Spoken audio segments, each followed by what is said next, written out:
नमस्कार मित्रांनो, स्वागत आहे परत एकदा आपल्या चॅनलवरती। या ठिकाणी RRBसाठी आपण ज्या काही प्रश्नपत्रिका सोडवत आहोत त्यातून तुमची परिपूर्ण तयारी होतच असेल असं मी मानतो। कारण का जो काही सिलेबस आहे त्या सर्व सिलेबसवर आधारित आपण सर्व प्रश्न या ठिकाणी कव्हर करत आहोत।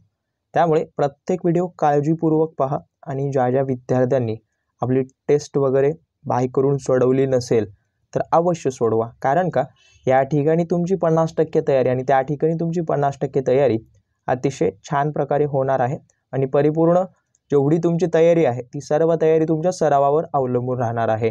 त्यामुळे जिथे जेवढ्या सराव प्रश्नपत्रिका मिळत जातील त्या सर्व प्रश्नपत्रिका तुम्ही सोडवा।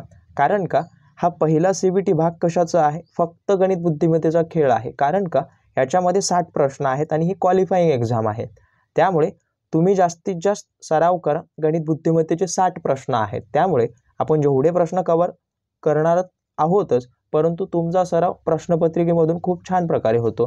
त्यामुळे आपल्याकडे टेस्ट अवेलेबल आहे, खाली नंबर आहे, त्या ठिकाणी जाऊन सर्व इन्फॉर्मेशन मिळवून त्या टेस्ट खरेदी करा आणि व्यवस्थितरित्या सोडवा मित्रांनो।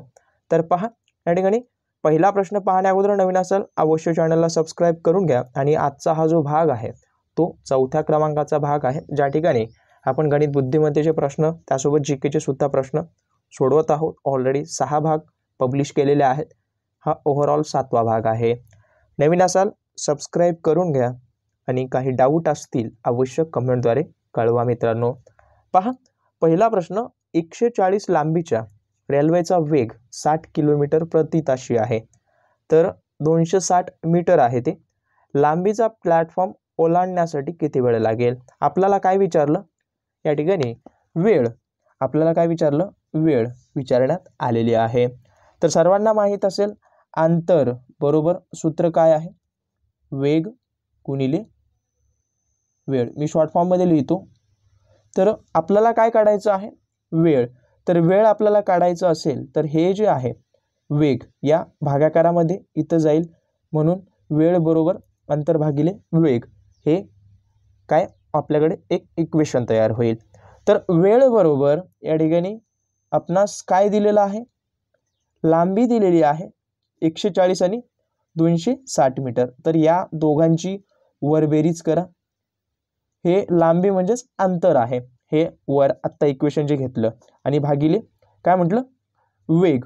प्रति ताशी किती वेग आहे? 60 किलोमीटर प्रति ताशी दिलेला आहे। आपल्याला काय करायचं, याच्यामध्ये मीटरमध्ये कन्वर्ट करून घ्यायचं आहे वेग, म्हणून या ठिकाणी सेकंदात काढायचं आहे आपल्याला। त्यामुळे या प्रति ताशीचं या ठिकाणी आपण मिनिटामध्ये जर कवर सेकंदामध्ये काढायचं आहे, म्हणून आपण काय करायचं, हे 5×18 हे भागा या 60ला गुणायचं आहे खाली। तर हे प्रक्रिया पूर्ण करा, हे 18 वर जाईल, या दोघांची बेरीज होईल, म्हणजेच इक्वेशन जर पाहिलं या दोघांची बेरीज 400 येते। परत हे 18 याच्या दोघांमध्ये प्लस नाही होणार, लक्षात असू द्या, हा गुणाकार होत असतो। आणि त्यानंतर परत हे खाली 60 आणि 5 किती 300 घ्या, किंवा याचं साधं सोपं असं हे करा, 5×1 5। परत हे जर पाहिलं 8×5 40, 80 आलं, परत इथला 0 कटला, इथला 0 कटला, परत 6×1 6 6×3 18, परत 8×3 म्हणजेच 24 सेकंद या ठिकाणी त्या प्लॅटफॉर्मला ओलांडण्यासाठी त्या रेल्वेला या ठिकाणी एवढा वेळ लागेल। अशा पद्धतीने तुम्हाला सोडवायचं आहे आणि हमखास 1 ते 2 प्रश्न तुम्हाला अंतर आणि वेगवर 100% येतीलच, त्यामुळे कन्फर्म तुम्ही तयारी करून जा। दुसरा प्रश्न, ऑलरेडी आपण खूप सारे प्रश्न पाहिले असे त्रिकोण मोजमापाचे।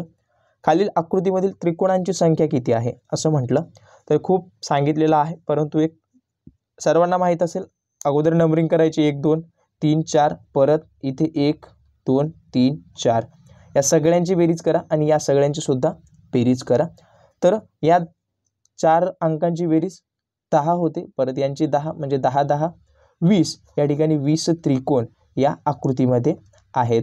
आणि जास्तीत जास्त फोकस म्हणजे काय, आकृतीमधील ज्या काही गाळलेल्या आकृत्या असतात, समजा 4 आकृत्या जर दिलेल्या आहेत त्याच्यामधली 3 आकृत्या व्यवस्थित असतात, एक आकृती शोधायची असते, अशा टाईपच्या प्रश्नांची तुम्ही जास्त तयारी करा। त्यानंतर व्हिडिओ आवडत असेल नक्की लाईक करत चला। भारतात किती भारतीय रेल्वे बोर्ड आहेत? खरं तर हा गणित बुद्धिमत्तेचा प्रश्न आहे, परंतु टाकला आहे।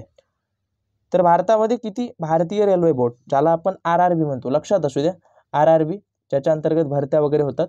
तर ही जी आहेत ती किती बोर्ड आहेत, ही 21 बोर्ड या ठिकाणी आहेत. आणि याचं मुख्यालय जर पाहिलं तर मित्रांनो लक्षात असू द्या, नवी दिल्लीला याचं मुख्यालय आहे. आणि त्यानंतर पुढं अजून एक प्रश्न येतो, खूपदा परीक्षेमध्ये पाहायला येतो. तर हे जे आहेत 19 काय आहेत, रेल्वे झोन आहेत वेगवेगळे, कोलकाता वगैरे ॲड केलेलं आहे त्याच्यामध्ये. तर 19 रेल्वे झोन आहेत आपल्या मुंबईमध्ये, मध्य भारताचं वगैरे मुख्यालय आहे. तर लक्षात असू द्या, नोट डाऊन करून घ्या, अतिरिक्त माहिती सांगण्याचं कारण सर्वांना माहीत असेल. अ आणि ब ला एक काम पूर्ण करण्यासाठी 10 दिवस लागतात. तेच काम पूर्ण करण्यासाठी 20 दिवस लावत असेल, तर ब हा तेच काम किती दिवसात पूर्ण करेल. हे आपण मागच्या सिरीजला पाहिलं, अ ब क चं उदाहरण होतं, याच्यामध्ये दोघंच आहेत. तर अ आणि ब हे 10 म्हटलं तर सर्वांना माहीत असेल तशा टाईपचं या दोघांची म्हणजेच हे 5ने जर भाग दिला 10 येतात टोटल ओव्हरऑल. आणि हा 20 दिवस लावत असेल, म्हणजेच हा 20 दिवस लावतो, म्हणजे हा हे सुद्धा 20 दिवस लावेल. कारण का हे टोटल इक्वेशन त्यांचं 5 जर लावलं तर 10 होतात. जर त्याचेच एकल्याचे 20 लागत असले तर दुसऱ्याचे सुद्धा 20 दिवस लागतील. सोपं आहे हे, जास्त डोकं लावण्याची आवश्यकता नाही आहे. त्यानंतर सूरज हा त्याच्या बहिणीपेक्षा 730 दिवसांनी मोठा आहे. म्हणजे मोठा आहे म्हणजे काय, तो अगोदर जन्माला आलेला आहे, लक्षात असू द्या. तर बहिणीचा जन्म शनिवारी झाला, तर सूरजचा जन्म कोणत्या वारी झाला. तर खूप साऱ्या विद्यार्थ्यांना कन्फ्युजनमध्ये असतं की मोठा झाला म्हणजे तो त्याच्या नंतर जन्माला असं म्हणतात, तसं नाही आहे, त्याच्या अगोदर जन्मलेला हा मोठा असतो. तर या ठिकाणी पहा, आपल्याला काय करायचं, 730ला डिवायडेशन 7ने भागाकार करा. 7 1 7 जर पाहिलं, परत या ठिकाणी 30 खाली घ्या, 7 चूक 28, 2 आपली काय उरते, बाकी उरते. आणि 2 बाकी उरलं तर काय म्हटलं, बहिणीचा जन्म शनिवारी म्हणजे ही नंतर जन्मली, तर आपल्याला अगोदरचा वार म्हणजे सूरजचा जन्मवार काढायचा आहे मित्रांनो. त्यामुळे शनिवारपासून मागं 2 मायनस करा, तर शुक्रवार आणि गुरुवार हे जे आहे ते याचं ॲन्सर असेल. तर अशा टाईपचे हे प्रश्न असतात, व्यवस्थित काळजीपूर्वक तुम्ही सोडवत चला. आतापर्यंत जेवढे काही प्रश्न झालेले आहेत ते सगळे प्रश्न समजले असतील, समजलं नसेल तर अवश्य कमेंट करा, परत एकदा मी पुढच्या सिरीजमध्ये समजावून सांगेन. अ ब क यांचा एकूण जो 1200 रुपये पगार आहे आणि त्या पगाराचं गुणोत्तर 1:2:3 म्हणजे अशा पद्धतीनं आहे. तर त्यांचं कशाचं, बचं पगार या ठिकाणी आपणास शोधायचं आहे.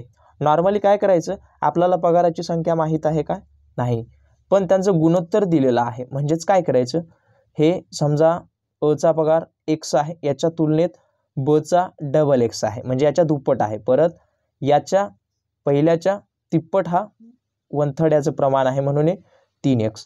यांच्या तिघांची बेरीज या ठिकाणी आपणास दिलेली आहे 1200 रुपये. तर या तिघांची बेरीज इकडं करा आणि याची या साईडला असंच राहू द्या. तर यांचं जर पाहिलं तर इथं किती येतं, 6x येतं आणि याला 1200.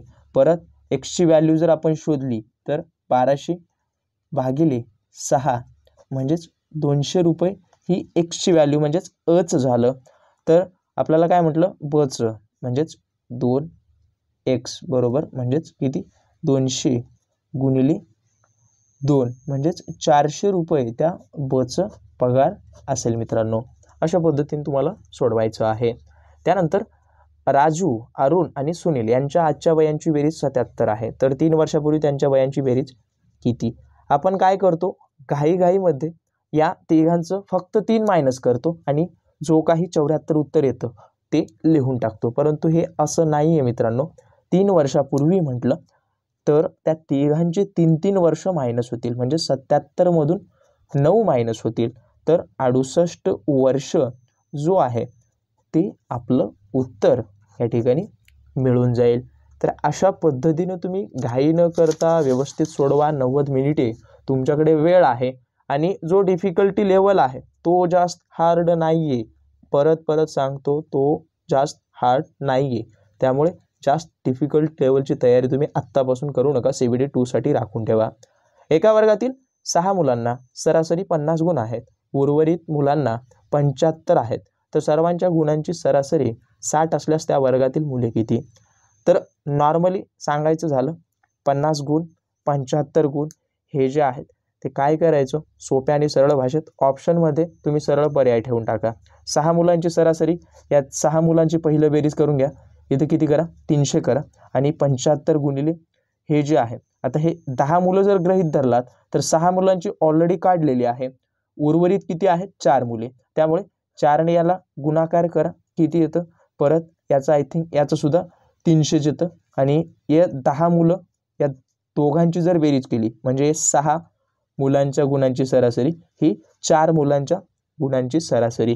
तर या 10 जणांची जर बेरीज केली 600 येते आणि एकूण 10 मुले आहेत आणि यांची जर सरासरी काढायला बसलो तर 10 एके 10 आणि 10 6 60 म्हणजेच 60 सरासरी या 10 ऑप्शनची झाली. त्यामुळे उत्तर आपलं पहिलं होऊन जाईल. म्हणजे कसं सोपं, जास्त तुम्ही जर सुचत नसेल तर ऑप्शनचा वापर करून तुम्ही उत्तरं काढायला शिका. बाकी सोपा प्रश्न आहे, खूप साऱ्या विद्यार्थ्यांना ट्रिक्स माहीत असेल. 1 ते 45 संख्याची बेरीज जर म्हटलं कोणतीही असू दे, 1 ते 10 असू दे, 12 असू दे, जी शेवटची संख्या दिली 45 याच्या पुढच्या संख्येला घ्यायचं 46 आणि भागिले 2 करायचं. या दोघांचा जर गुणाकार पहा, या ठिकाणी 30 0 7 20 हे 2070 इथं परत डिवायडेशन 2 केलं तर 1035 या ठिकाणी उत्तर आपणास मिळून जातं. म्हणजे सोपं असतं, बाकी काय घोर घेण्याची आवश्यकता नाहीये. पहा, विक्रेत्याने एक वस्तू किती 1200 रुपयाला विकल्याने 80% तोटा झाला. म्हणजे त्यानं काय केलं, 80% या किमतीमध्ये हे जे आहे हे 80% आहेत किमतीचे विकलेलं आहे. म्हणजेच काय करायचं, त्यानं 20% तोटा झाला म्हणजे 20% कमी किंमत करून ही 1200 रुपयात विकली. म्हणजे ही जी किंमत आहे ती 1200 कितीची आहे, 80%ची आहे. म्हणून याला सोप्या भाषेत 80ने भाग द्यायचं. हे जर पाहिलं 0 0 कटला, परत 15 8 120 होतात. म्हणजे 15चा हा 1% या ठिकाणी या वस्तूचा होता. त्यामुळे आपल्याला काय म्हटलं, मूळ किंमत हे 15 गुणिले 100 करा, बाकी तुम्हाला 1500 उत्तर मिळून जातं. बाकी तुम्ही समजदार आहात, पहिलं उत्तर टिक करसाल. बाकी काही डाऊट असतील अवश्य कमेंटद्वारे कळवा. बाकी व्हिडिओ आवडला असेल नक्की लाईक करा. कोणत्या प्रश्नांबाबत चुकी झाली असेल तर अवश्य निदर्शनास आणा. कारण का कुठे कुठे मी सुद्धाही चुकू शकतो, कारण का माणूस चुकीचा पुतळा वगैरे आहे. बाकी सगळी अचूक माहिती देण्याचा आमचा प्रयत्न असतो. व्हिडिओ आवडत असतील नक्की लाईक करा आणि ज्यांनी प्रश्नपत्रिका वगैरे सराव केला नसेल करून घ्या. दुसरी प्रश्नपत्रिका ऑलरेडी आलेली आहे, ज्यांनी बॅच जॉईन केलेली आहे त्यांनी माझ्याकडून प्राप्त करून घ्या. बाकी भेटूयात पुढच्या व्हिडिओमध्ये. पाहत आपला आवडते यूट्यूब चॅनल. धन्यवाद.